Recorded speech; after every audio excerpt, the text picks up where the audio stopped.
Um, okay, so welcome everybody to the talk by Zharmagambetov, Unleashing the Power of Discrete Optimization in the New Era of AI. This one comment, please. Cool. Yeah. Thank you so much for introduction. Cool. Hello, everyone. Yeah, my name is Arman. I'm currently a postdoc at Fair Labs. So it's used to be called Facebook AI Research, but now it's fundamentally AI Research. And yeah, we basically do curiosity-driven research at Meta, like exploratory research. Yeah, let's talk about optimization and AI, I guess. First of all, I would like to acknowledge my collaborators. So without them, this research would not be possible. So my collaborators from Meta AI and also collaborators from academia, past interns from USC primarily, and then also from MPI. Yeah, thanks to all of them. So we all know about, in general, like how optimization was successfully applied in industry tasks. I think industry and other like government-related tasks, starting from World War II, I think, like when first linear program was applied for like logistics, transportations for the train systems in Europe. It has been heavily used. Especially discrete optimization or so-called combinatorial optimization has been successfully applied in various industry tasks, such as scheduling, planning, vehicle routing, and so on. And before jumping into some specific topic or some specific paper, I would like to first motivate why optimization is important. And I would like to basically deliver this message that basically we are not unleashing the full power of optimization, especially discrete optimization in the modern era of AI, especially for foundational models for LLMs and other things. And my kind of main message that like traditional tools, even without much, let's say, additions or development, can be applied to further enhance such models, such AI models. And especially, like, for example, we know that, let's just give the glimpse of it. We have this model search, like neural architecture search, where combinatorial optimization was successfully applied and well studied to find like optimal architecture for the complex neural networks, very deep neural networks, and so on. So yeah, and at the same time we have machine learning. I guess we don't need like the slide as in the previous one where with different enumeration of possible problems. So it's basically everywhere, like in medicine, finance, and other industry tasks, social networks, big tech, and so on. Especially foundational models. We know the success of it for conversational agents like ChatGPT, GPT-4, and for content generation, DALL-E. We're playing with it, experimenting with it. We're like really excited about its performance. And we also have developed AI agent recently, either in a virtual environment or also in physical environment, like autonomous vehicles, Waymo, Cruise, and other startups, which actually I tried it in San Francisco. It was pretty interesting experience to write full autonomous vehicles. But at the same time, they have lots of limitations if you think about it, especially for the reasoning. There are a couple of examples here for planning. There's still like big room for improvement in these areas. In general, so the intersection between this combinatorial optimization and machine learning and optimization in general is very exciting and growing research area. And here are like several examples how combinatorial optimization can be applied for improving AI systems. For example, it can be applied to model input or output space for the foundational models.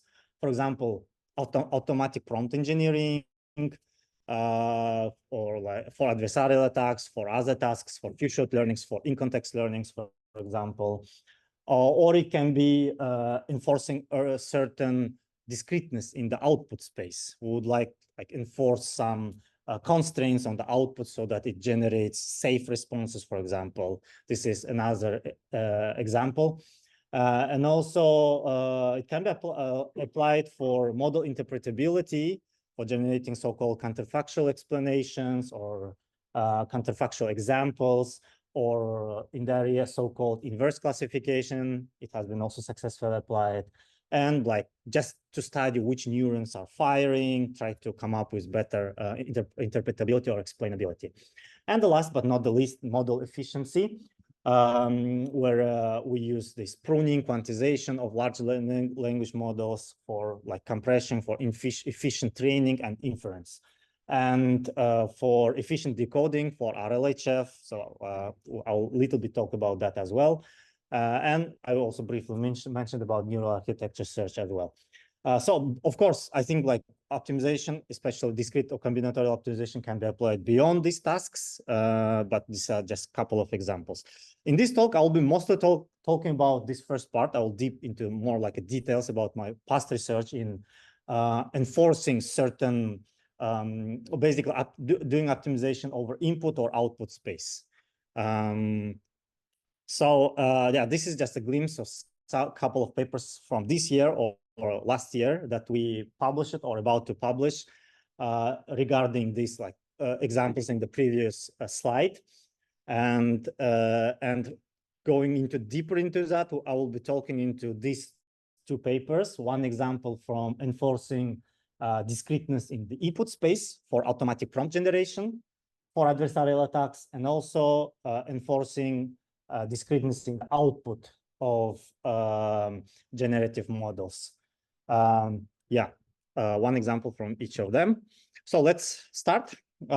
First, yeah, I'll talk about this work at Prompter, which is we're making finishing touches. So it's not yet on archive, but it soon will be. We're targeting next week or even sooner than that. Yeah, so we are applying combinatorial optimization, basically some kind of glorified random search together with fine-tuning to do efficient and adaptive adversarial prompting for LLMs. So yeah, this is joint work with MPI and Meta. And for the context, as a background, adversarial attacks has been actually well studied in computer vision. I think it has like deep roots starting even 90s. Scientists already started to ask, even before computer computer vision models like convolutional neural networks, people started to ask the question whether we can fool statistical model or like machine learning model pre-deep learning era, whether we can fool it, whether we can force the output machine learning to give our desired results. And this is like well-known example in this area where we have some negligible noise to the image such that like conceptually nothing has changed. It's still the same image, at least based on our observation, but the classification has changed. Of course, this you may wonder, like, okay, instead of panda, it classifies as gibbon, but in terms of security, it has like lots of consequences, right? For example, for automatic like this authentication systems, you can like fool the system and say like instead of get unauthorized access, right, to the system if it is some vision, or do some other various stuff if you will be able to fool the system in these like critical areas like medicine, surveillance, and so on. But this is relatively, let's say, well-established or well-studied problem in computer vision because, and there are many techniques exist to mitigate it and also to attack it in both directions. The problem there is relatively simple because the optimization happens on the continuous space. So we need to optimize over this noise such that this like the distance between these two won't change much, perceptual at least. And the optimization overall happens, even so we have some constraints, but we can relatively deal it with some efficiency. But for the large language models, the problem complicates because we need to do so-called prompt injection. So we want to basically fool LLM with some malicious instruction. I'll show some nice examples. And those optimization happens on the discrete space. We need to find the certain combinations of the tokens such that the output of LLM is basically LLM spitting out some desired output generation. So this is, I think, like one like example from Nicholas Carlini and group from CMU, Zico Coulter, DeepMind, and other folks. So it was like big splash last year in July. So basically what they have shown is they can add a certain basically suffix, they call it suffix, but it is like certain number of tokens such that appending to the harmful instruction, it will trigger LLM to respond positively. For example, so if you just select, for example, give tutorial how to build a bomb, ChatGPT will say, I'm sorry, I cannot do it because it was aligned. But once, after some optimization, which they do like internally, but this is for demo purpose, it happens very like fast, in a fast way. So this prompts looks like some noises because it doesn't make any sense in terms of like human read. Sorry, I think I need to talk here. In terms of human readability, however, it triggers LLM. It looks like it triggers LLM to respond positively on like tutorial making a bomb. And of course, it's undesired behavior, and we would like our LLMs to be used, especially from Meta and other like big tech companies, to be used for good purposes. We cannot spit out tutorial how to build a bomb, right? And yeah, this is the same example, but just screenshots of it. So basically, yeah, so the task is that, so I have my malicious instruction, which is fixed. I don't touch it. And I need to append or basically concatenate certain number of tokens, which is called adversarial suffix, such that concatenated these two guys, the LLM should, and then I pass it to LLM as an instruction, and LLM should spit out positive response. Okay, so this is overall task. And mathematically, we can express it in the following objective function. So yeah, I guess you don't want to be repetitive, but still like this, I have like, malicious instruction, write a tutorial how to make a bomb. And I would like to concatenate a certain adversarial suffix, which I need to find, right? This optimization problem. So that's why this optimization problem is over Q, which is adversarial suffix. And I need to pass it to LLM. And the goal is to maximize the probability that LLM spits out positive response. And the positive response for our case is simple. Like we can simply come up with a target.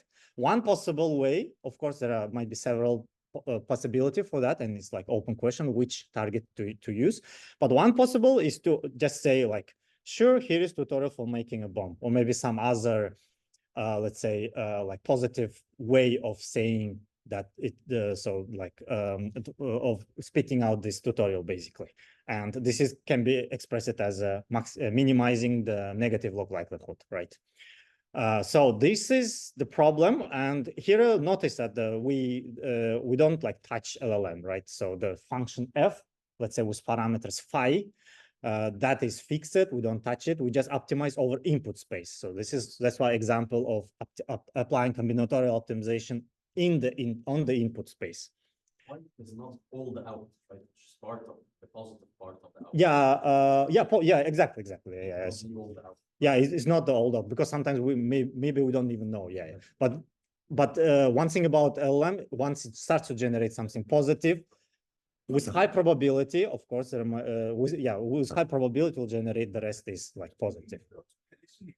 Sometimes, yeah. So yeah, why might have hallucinations? Yeah, but if it is like large foundational models which went under really like thorough RLHF or like other alignments, so it should give like well, hallucination, I guess, should have less effect, especially for the problems that is, for the prompts that is like well structured.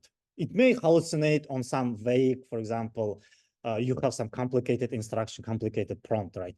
But if the question is simple, right? Make tutorial how to like write the code for Hello World for Python, for example. This is a simple task, right? It's not complicated planning task where you are asking to solve some complicated like traveler salesman problem where it may prompt to hallucination. But here, help me like tutorial, give me tutorial how to build a bomb. And in the darknet, there are, so during pre-training phase, LLM has seen lots of such examples, I imagine, right? Because those are like, let's say, less filtered. So that's why the input is well defined, and the hallucination should be like reduced. But there is always possibility. Yeah, agree with that. Is this like a white box or black box? Yeah, I'll talk about that. But mostly we consider white box scenario, but there is our method can be applied for black box as well.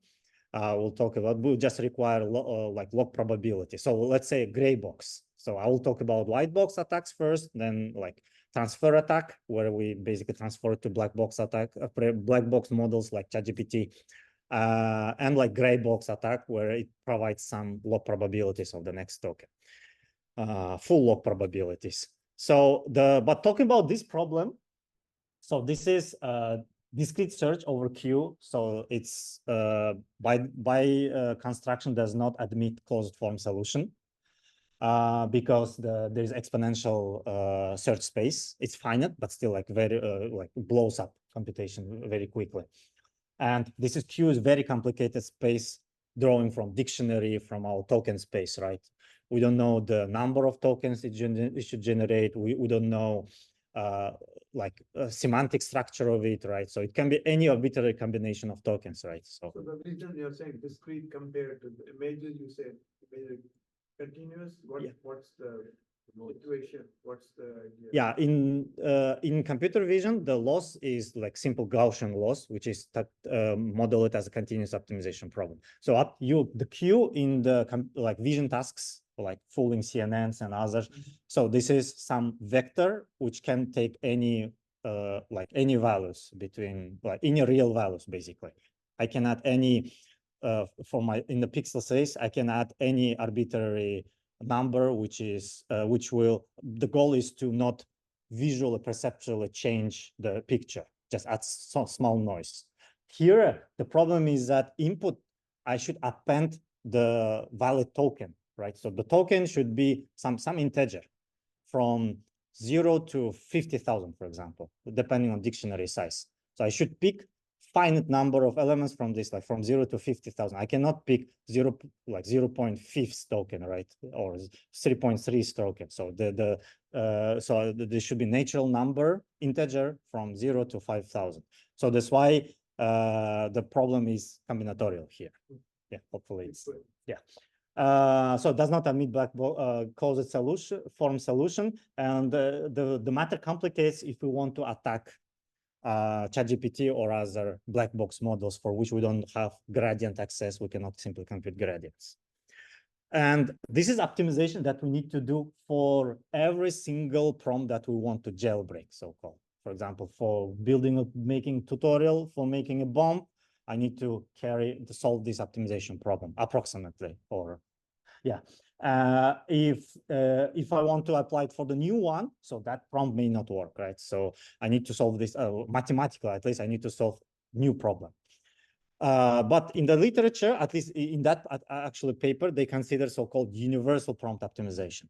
So I have data set, 50, 100, I don't know, of such malicious instructions, like how to hack system, how to build a bomb, how to acquire illegal private information, social security number, for example, and so on. So I have data set of malicious inputs, instructions, and I can generate target for each of them, like beginning portion of the positive response, and the adversary, and I need to find single prompt queue which works for all of them.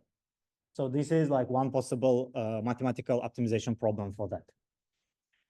So you can do that. So this is like a similar optimization problem, just that we have like some certain data set pairs. But still, the question is that if we want to apply for out of distribution, so we in machine learning, we don't care only about optimization. We need to care about generalization as well, right?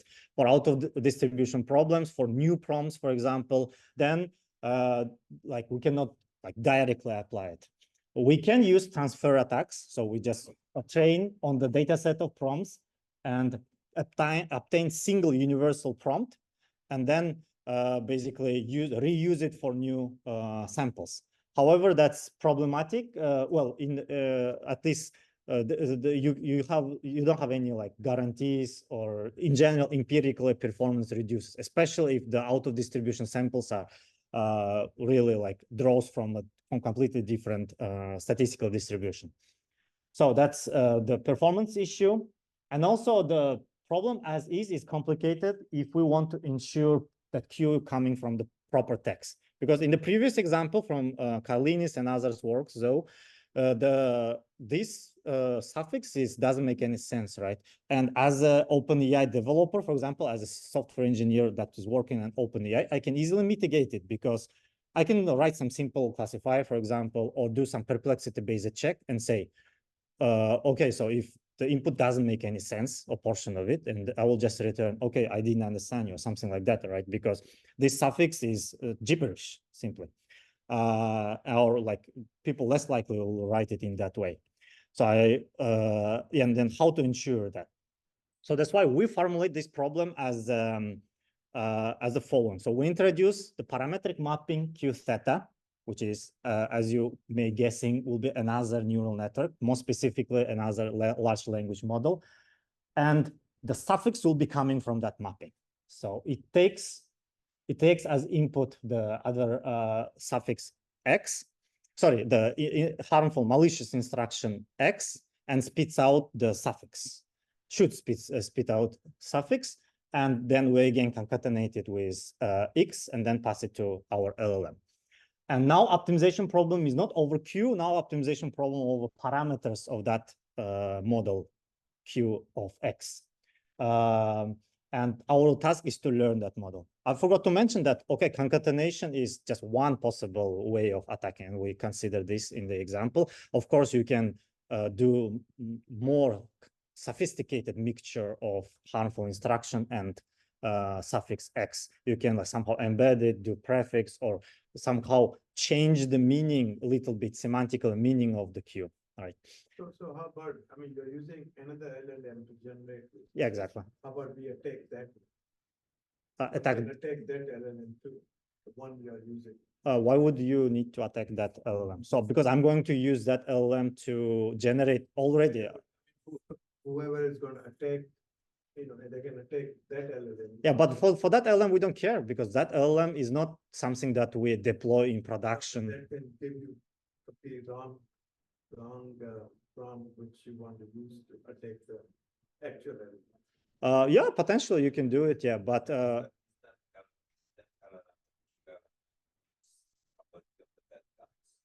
no, it's not. It's not like clone or anything. It's completely different model. You know, but so there is a good guy and there is a bad guy. Basically, yes. You assume that the LLM which you are attacking is the property of Target. Meta. Yeah, property. Yeah. And it's supposed to generate good things only. Right. So the bad, so the optimization is done by the bad guy, right? Yeah. Hitler or something. Mm-hmm. So now, does Hitler own Q? Yeah, it's open source model. Yeah, it's yeah. We assume we'll have full access to that. It's open source LLM, which are number of such open source models abound, and or we can develop our own such model. It doesn't have to be LLM. It can be something else. Yeah. Or. But I mean, there's possibility. But yeah, that's fine. Let's keep going. Yeah. There never ends, right? So. Yeah, there is an interplay between this good guy and bad guy, definitely, and which may be worth studying in terms of game theory, but yeah. It's just a quick query, like the moment you introduce LLM, the data no longer remains a combinatorial optimization problem. right? So Combinatorial optimization. Yes and no. So the theta is continuous now.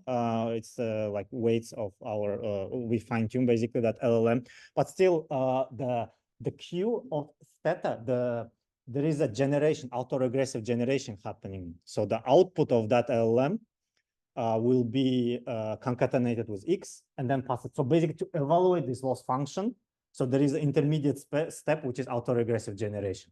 So training is still non-trivial because in order to optimize over theta, I need to backpropagate the gradients, right? Gradient information. But in the middle, I have autoregressive generation, which is the combinatorial, which is in discrete space. is it then it is similar as training a language model, like equally complicated, or even simpler than that, because I'm assuming Q theta will be at least have smaller number of parameters as compared to the original model.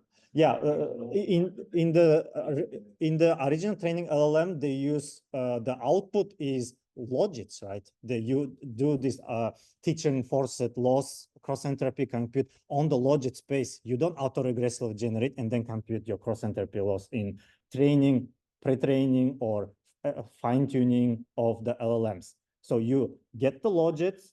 From the logits, you compute your cross entropy. So there is no discreteness happening there. So yeah, I guess we can talk it, take it offline. But in the original, there is no happening here. Here we have this pipeline. So the open source LM takes as input X, it autoregressively generates. So it should spit out the actual like tokens sentence of length 30, for example. And then we take concatenate with X and then pass it to another LLM. You see there is this pretty prolongated pipeline happening, and in the middle we have actual autoregressive, not the logits. We don't, yeah. But I'm assuming just one quick comment on that, because you mentioned this is an attack on an aligned language model. Yeah. So for an alignment, we need to do the regression. I'm assuming then only I can align that. That is part of the training of the recent language. Yeah, in the alignment, the same thing. In the alignment, there is SFT, supervised fine tuning, which has output of LLM. You basically, again, in the you have this how is it called? In the transformer, you have this attention, which will basically predict your next token, and that that is that will spit out in one computation, forward computation, and for each of them you have logits, and that logits still in continuous space. You don't take argmax of it. You see, that's the problem. You don't take argmax. You just the logit. It's all it will give you probability over all output, like dictionary size. And then you take your desired one, which is your like the ground truth sentence that you are like doing during SFT for alignment. Here, no, here you take argmax for each generated like token, and then for that argmax you pass it to the next step in the pipeline. I think you can continue. Yeah. Oh, really? Okay, yeah. Sorry about that. But we started late. Okay. Yeah, I mean, 10 months questions, but yeah, let's hear what you have. Yeah, okay. And then our pipeline will look like, so basically I already explained this part. I will have malicious instruction, and if we pass it directly to target LLM, which we call target LLM, good guy basically. So that will, ChatGPT or others, so that will most likely return like, it's not ethical. I'm sorry, I cannot do that because it undergoes under alignment, RLHF and so on. And at the same time, we have and our pipeline basically uses another LLM, which we are going to fine tune in order, and then that will generate this green guy, autoregressive will generate. So it involves this argmax there, and then concatenates this with X and then passes it here. And then hopefully it will give us positive response, okay? And there are good things since we are learning more involved with parametric model. We can use it for generating, we can apply it for new adversarial attacks, sorry, for new malicious prompts, for auto distribution problems, because it's conditioned on X. It takes as input X and then spits out specifically for that X output. It's fast, so we don't need to solve new optimization, discrete optimization problem for new malicious attack. And then since we're using LLM, it's already kind of pre-trained to generate more human-readable stuff, right? For human-readable prompts. And so I'll talk about that later, but we don't require any we don't require any gradients from target LLM, which is good guy. And add prompter is bad guy, so we call it add prompter, just to give some notations for that. So let's talk about optimization. Let's talk about math. So this is the same optimization problem that from the previous slide. So what we do here is, let's rewrite it as the following equivalent optimization problem. So I introduce new variables q and put it as a constraint. So q should be equal to q theta of x. And I just rewrite it in the following form. If you just eliminate q from the optimization point of view, and then since it is equality constraint, and then put q theta of x back, so this minimization problem doesn't depend on q anymore. So we'll end up the same equivalent, mathematical equivalent problem. Then this equality constraint, so it basically says, okay, let's say I know q. I don't know it ahead of time for now, but let's say I know it. So it basically serves the purpose of targets for my prompter LLM. Sorry, add prompter. So the add prompter should match the output to q, right? So basically, it's just kind of traditional supervised learning setup where I try to match the output of q theta to q. So that's why q theta of x is an approximate solution because it's a training problem. We approximately solve it. It's not exact. Where we try to match basically the output of our LLM, so under p theta, to our target q. Okay, so that's why. So it can be expressed as another optimization problem here, this equality constraint, and we will end up basically bi-level optimization problem. So I will show you just in a minute. So basically, I just put this guy back to our original equation as a penalty instead of constraints now, okay, with hyperparameter lambda.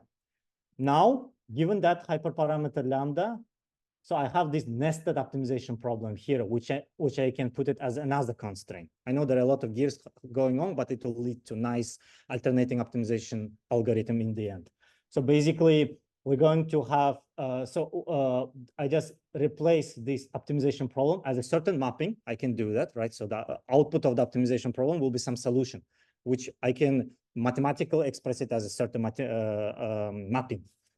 So then, I just put it as a constraint. So basically, this guy, I just put it as a constraint, and the solution of it will be the solution of the optimization problem. I can put it back, so these two problems will be equivalent again. Now, this bi-level optimization problem, potentially we can use some other tools from bi-level optimization. However, that is like tricky because we need to again compute Jacobians, so that has certain complications. Instead, in this paper, we propose a novel alternating optimization scheme for that. So it's pretty simple, ended up being pretty simple, but very efficient in terms of practice, empirical observation, empirical results. So basically, we are going to have two optimization problems, like in k-means, that alternatingly applied. So two training schemes. So in the lower B-level optimization problem, what we're going to have is we have this pair of input-output. Then we solve this inner optimization problem, or like lower, sometimes called lower optimization problem. So which is like optimizing over Q only. So basically, like in k-means, we fix centroids and optimize over assignments and vice versa. Here's something like that. So we fix theta parameter and optimize over Q. And then now vice versa, fix Q and optimize over LLM parameters theta. And then we just iterate it several times. Like this old school GAN tool. Well, in the GAN, right? Yeah, it has certain similarities. Yeah, definitely. Yeah. Just quick query regarding solving this bi-level optimization problem. You mentioned we directly solve, we need Jacobian, which is correct. But there are recently developed approaches where we just can solve the same problem with just first order method. We don't need anything else. So can that be applied? Yeah, still there is a problem. One, yeah, Jacobi is one problem. Another problem is that we have again here the output of theta is still involves argmax. Differentiation argmax is even for the cert. Yeah, value-based, yeah, you can apply it. Yeah. Definitely, potentially. Yeah. For value, but for that you need to learn value function, which is like certain. Yeah, exactly. So here now you have no your original LM theta and also your value function parameters that needs to be learned. There are some instabilities. I know the paper that you're referring. Always from RL perspective, fitting value function might be tricky sometimes. That's why RLHF non-trivial, right? Yeah. Yeah. I mean, yeah. But yeah, potentially, yeah, might be another approach which we can apply in this setup. Will be interesting to follow up. And yeah, so now we are, as you said, like in GAN style, we fix one parameters and optimize over another, and we do it like iteratively. So, and then, but for that, we need to solve like these two problems, sub-problems. The second one is easy. Given the Q, like the this mappings Q, this Q for each data point, for each sample in my data set, I can just use supervised learning approach. So here I don't need any argmax. So basically I need to try to map the output of my ad prompter to the ground truth targets. So that is teaching force loss or cross entropy, using cross entropy. So basic supervised learning problem. The first one is still tricky. It still involves optimizing of input space, which is discrete. We again got like chicken and egg problem. We're again coming back to our original problem on solving discrete optimization problem on input space. Okay. So for that, we, so basically this is very similar to our original problem that I mentioned in the first slides. And we basically do, instead of like long mathematical derivation, I just directly put here the algorithm, and we talk about derivation maybe later. So for that, we use this like kind of local neighborhood search, large neighborhood search, or one can say like glorified random search. We basically apply this greedy sequential method. So we say, okay, this X is fixed and Q is basically generated sequentially. So I generate one token at a time, optimize over one token at a time greedily. So once I optimize over it, I go to the next one by fixing this one, okay? How to obtain that Q? I'm going to use this advanced, so the fixed theta, the ad prompter, basically. It generates candidates, so the algorithm here for optimizing Q consists of two large parts. So two parts is candidate set selection for like neighborhood, basically, a large neighborhood search, and then selecting the best candidate. And then I add it as a token here. So I use advanced ad prompter as provide X as the input, and it generates basically some candidate set. And out of this candidate set, I select the best one by evaluating this function. So given that some candidates, I can each of them evaluate and then select the best one based on this loss, because this loss now contains not only jailbreaking loss, it should map, basically it has this regularization parameter, which tries to assign, so which tries to keep basically next token to my original like LLM, the ad prompter distribution. So that basically will allow us some human readability, okay? So then I use this weighted combination of those two loss functions and select the best one out of it. We apply some, like let's say more involved techniques like a beam search to like fight some this greedy nature of this algorithm. But this is in essence like high level idea of the algorithm. And then here no gradients are involved because this just involves getting log probabilities of the ad prompter, but this is open source model, we have full access, and then evaluating this function. For evaluating, I just pass it and compute my loss function, okay? And then this is the full training loop. So this is the part that I already explained it. And this is the like outer loop, you can call it.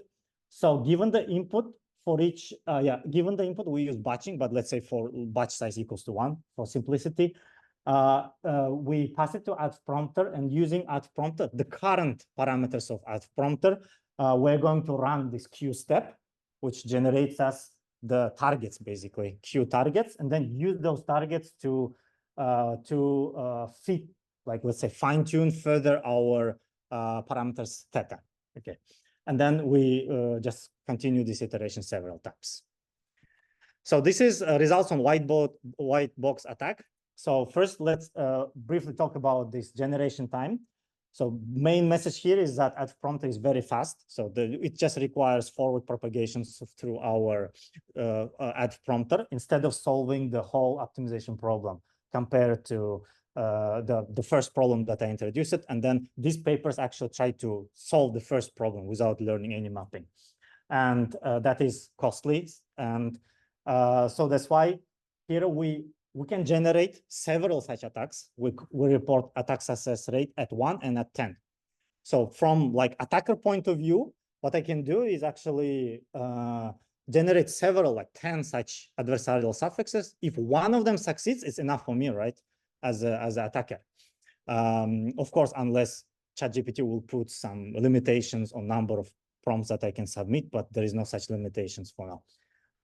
So that's why in reality, what should be really comparing is this ISR at 10, because we can do it very efficiently, very fast, and ISR at 1, let's say, or ISR at something for other approaches, which is just optimization-based approaches without any mapping. And for that, it's like, yeah, you can see the results, which is the gap is pretty significant. Even for SR 10, when we evaluated like a 10 times generation for universal, for example, for individual. So we, for completeness, report those results, and our results actually comparable.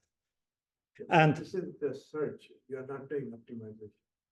No, optimization happens because we fine tune add prompter. We fine tune LLM theta, which happens in the in this step. So what is the optimization method I use? So you talk about linear programming, being integer. A large neighborhood search. It's called large neighborhood search.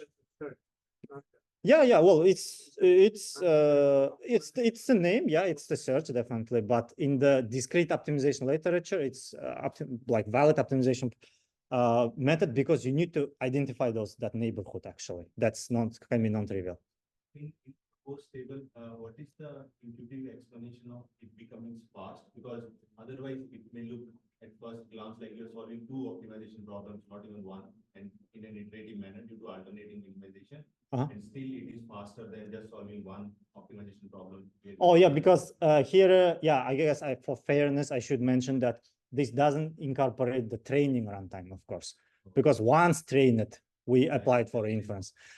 In here, there is no training happening for baselines, right? The baselines just directly learn this Q, right? Was it taking more time to train? Yeah. For training, definitely it will require more time than those. Yeah, but you do it just once, right? Yeah, and then you just apply it. Yeah. That's definitely important point. But the good thing about like one of the main advantages is the perplexity score. This is how we measure like human readability. The suffix is not only effective in terms of attack, but it also has low perplexity, meaning the LM is less surprised for such suffix, meaning that human readability is quite high. So this is like, it seems like this is standard technique for reporting human readiness in NLP, but yeah. This one on the perplexity point, would it make sure that the meaning of the prompt has not changed? Yeah, definitely. It's well, mathematically there is no guarantee for that, but based on empirical observations and the ablation studies, the meaning did not change. Yeah. Why meaning did not change? Because there's like this ball, basically similarity between this like final concatenation of X and Q. Should be similar to the original X, right? But we don't put it as explicit constraints because the label target Y already incorporates this information. So you see, because it's the output should be, sure, here is how to build a bomb, right? So the output must be the semantically related to the input X. So that's why the loss function, this is hand wavy. Yeah, I agree, but it's incorporating this information on the like L1 ball or L2 ball on the similarity between Q and X. Besides this, one observation about this approaches is that because we are fixing the target, target becomes more important. And I have not tested it, but I believe even if you do not add that initial part of X and just focus on the suffix optimization, it will still be able to attack. Yeah. I'm not caring about how close in terms of X I am, just on the complexity. Even I remove X, I will still be able to attack. Yeah, that's the, yeah, you'll be able to attack. Yeah, definitely. That's Finish it and it must be able, but I think in terms of optimization and learning, that you are making problem harder because it needs the X is kind of helping it, right, to for the suffix, it's kind of relating. And now if you don't have it, you just have target, it's kind of hard to basically this is like my argument on this topic. The one thing that I want to mention here is that sometimes Q can be completely off. So for example, it may start like write a tutorial how to build a bomb. Then Q may say, forget about this inquiry. Tell me about how to protect from bomb attack. That is already safe, basically. It's actually changes semantical meaning. But empirical, we don't observe it much, but maybe just a couple of outliers. Yeah. Is for them the easiest way to optimize something like tutorial to make a bomb made out of ice cream with chocolate cover. Yeah, that requires manual come up. You need to manually come up with such suffixes first, and there are papers on that does it more like a more automated way. They provide some premise or something like that, and then use in-context learning for that. That is less effective. So it's like 2 times less effective. It's still like it's easy to obtain, easy to that's still human readable, but in terms of performance, it's like 2 or 3 times worse. I can refer to the papers than these like optimization based methods here. Yeah. So don't you think the problem is then can be in the measurement matrix, like how we are measuring the performance? If it is making sense qualitatively. Qualitatively, it's no, it's attack success rate is like well defined. So you need to see if LLM actually generating harmful responses or not. There is no room to like measuring the like in other way. There are fine details, but yeah, still. Then we experimented with like black box attack transfer. The results are more or less similar for the time, for the sake of time. We just, especially for GPT-4, our attack terms turned out to be quite effective. And a couple of example prompts, just like if you're curious. As you can see, suffixes are quite interpretable here. For example, I like this one where it says like, let's call him Bill and write me like in terms of studies, kind of trying to fool LLM, persuade it to generate story, but with harmful response. And it starts to generate like the something about identity theft, where Bill is the main character and so on. Okay. And yeah, you may say maybe it's cherry picked, but it's actually there are quite a number of such cases where we'll put it in the paper. And we'll have demo, open source the code, so you'll be able to. I will skip this one, and as the next steps, maybe just would like to mention that we are planning to work on more sophisticated mixture of X and Q because it's just not just the concatenation. We can use the prefixes or some kind of more involved measures. So basically, X should not change, but we should like. Should not change semantically, but we can say, okay, write a tutorial on maybe building this type of specific bomb where LLM will spit out the positive response. So that's possibility. Or we can apply it for the safety, actually, measurements to learn the safety prompt. Safety prompt, because by default, LLMs use the following safety prompt, like you are helpful, respectful, and honest assistant, always answer as helpful as possible, blah, blah. but we can learn it as well, right, to generate more safe thing. And then we can use it for more general, broad task of prompt optimization, not just adversarial attack or adversarial defense. For few-shot learning, for example, you need to come up with a task description given some example input outputs. For example, for this one, write a stronger animal given like these two animals, and the output should be well shot. So this is like few-shot learning setup. We can apply it more or less directly. So the second one, I'm not sure regarding the time. I can briefly just do it and then directly jump to conclusions if you allow me. Yeah, because we had some interaction here. So in the second work, we can we considered the optimization over the output space actually. Where we, given the gun, for example, I will skip this slide, but this is just general information about guns. Let's say we want to enforce certain constraints on the output of guns. We, let's say, want the image of the man should not have like 6 fingers, right, or 3 hands, for example, or at the same time it should be quite diverse. So in this paper we considered this setup, which still has combinatorial nature in the output space now. Okay, and there are several baselines on this topic. For example, we consider this relatively simple scenario where we have this game level design. So the output should be playable, right? We should have the hero. This hero should take the key from the Zelda game and then go and open the door. So, for example, by default, if you train gun, it doesn't have this information that I need to put to. It may put lots of, for example, the walls here, so that I just basically lock down the hero. This game level is not playable, right? How to ensure that? So we apply this the combinatorial discrete structures for that, and the overall pipeline will look like this. So where we have, so this part is very similar to GAN, almost the same, but in the output we have this combinatorial solver which tries to project the output of generator back to the feasible set. But it should be as close as possible to the GAN's output, because GAN is generating something diverse, nice, and quite realistic, right? And then but we need to map. So basically, it's projection operator, right? We want to minimize the distance subject to some constraints are satisfied. So that's why we have 2 losses here: the solver loss and like diversity loss coming from regular GANs.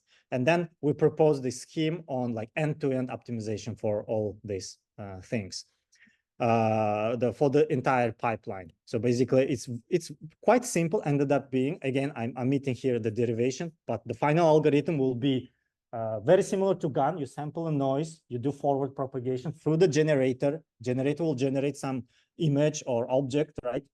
And we call the solver, which spit out the solution, which is feasible now.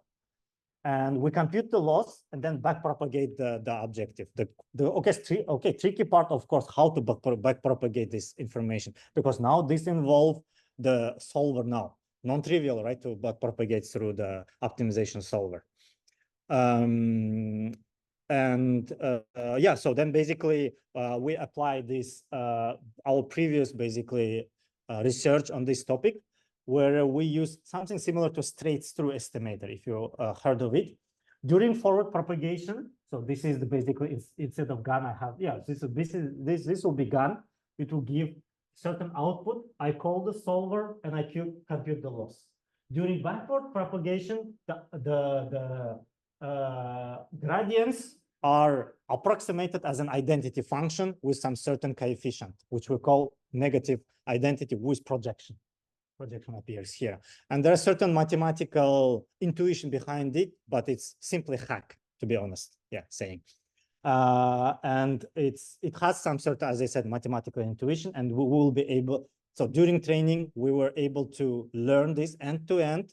And the GAN, the main advantages is that GAN now, during training, aware of this information. And during deployment, we will be able to generate such nice and also feasible objects with mathematical guarantees. So that's the main point. So we have some experiments showing that. For example, just want to provide the glimpse. So if we just use GAN and then use post-processing, so because you can do that, right? You can train GAN separately, and then you generate some objects, and then just remove some unnecessary things to make things feasibility. It will have some boring things. So basically, these are all valid Zelda game levels.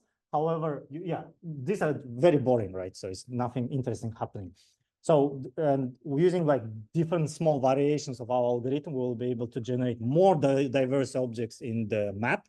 At the same time, it's all feasible and playable game levels. So that's the main message, main advantages.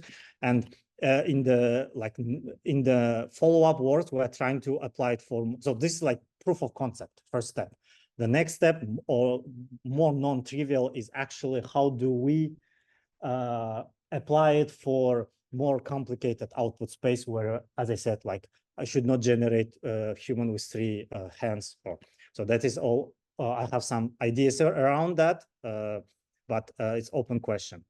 So yeah, and then just a little bit glimpse about what I will be planning to do as a faculty.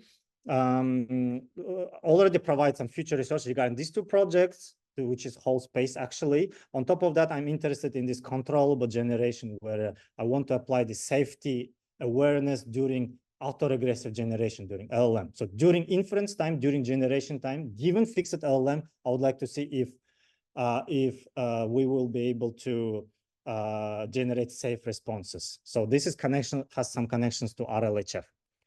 My whole PhD was dedicated to actual decision trees.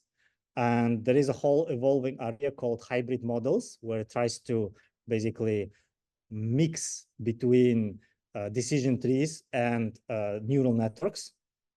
And this structure by default has internally discrete component. So that's why we would like to have need efficient training methods for those. So I'm interested in that as well. Where is all this that you're symbolic? Yeah, it has some connections. I'm not expert on that, but yeah, it has some connections on that because there is also the similar structures observed. And then yeah, so this is like also, I think I already mentioned about model compression. I'm interested in those topics, especially for low rank approximation. With Aritra, we have pretty nice discussion on this.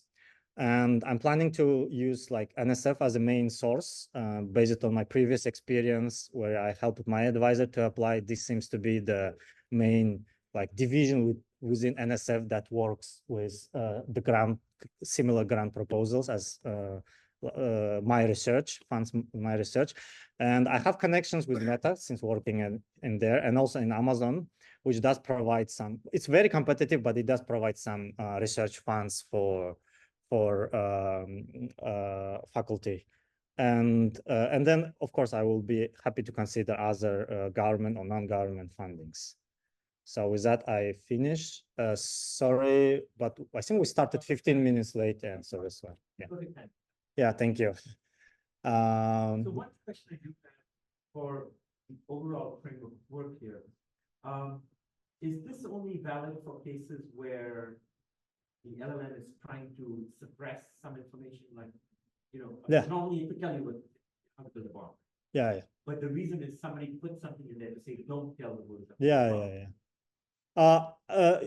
Both ways. So as I briefly mentioned about enforcing safety, like vice versa, we can apply it to making more safe generation, controllable generation, basically. But yeah, overall, yes. So LLMs typically already kind of aligned, so-called, goes under RLHF phase, which kind of filters out. However, it's not perfect. There is no guarantees, right? An attacker may use such or other techniques. So we're providing tool basically to generating such large number sets of adversarial attacks, which companies like OpenAI can reuse for red teaming. So red teaming is basically trying to attack it with white hackers. And then they enlarge the data set with our generated adversarial suffixes to further fine tune it. So That's will be another use cases. Yeah. Another question, maybe from the Zoom audience. I'm not sure if we have. Setting in which you have constraints, and these constraints themselves are combinatorial. Yeah, in the output space. Yeah, so you may not be able to verify if something's feasible or not, exactly, right? Yeah. So that's the question. That the problem is if you mathematical have well-defined mapping, projection mapping, like in Zelda game, it's pretty simple. But if it is more complicated, it generates some image, and the image is actually like the non-trivial object. You need to say, okay, whether it is 3 hands or 2 hands, 6 fingers or 5 fingers. So you need to have this projection mapping. I have some ideas around that. We can basically use some like another mapping to check feasibility and train everything end to end. But I agree, it's non-trivial. Check the number of hands, so on, it's not hard, but checking, for example, that this game is going to have a solution. Oh, For yeah, example, yeah. if you give me chess configuration or something, Yeah. the type of chess. Yeah, maybe exactly. It's not gonna be solved. Yeah, the exactly. type of Rubik cube that may not even have. Yeah, then we need to somehow connect it with RL setup. Yeah, we need to use some rollouts and have, I think, like in expectation guarantees and feasibility. Not exactly, but unexpected, probabilistic. So we will have to use some probabilistic models or some RL-based models to estimate those. Yeah, of course, yeah, for those things, it is non-trivial, definitely. Thank you. Yeah, thank you. Mhm. Yeah, thanks so much.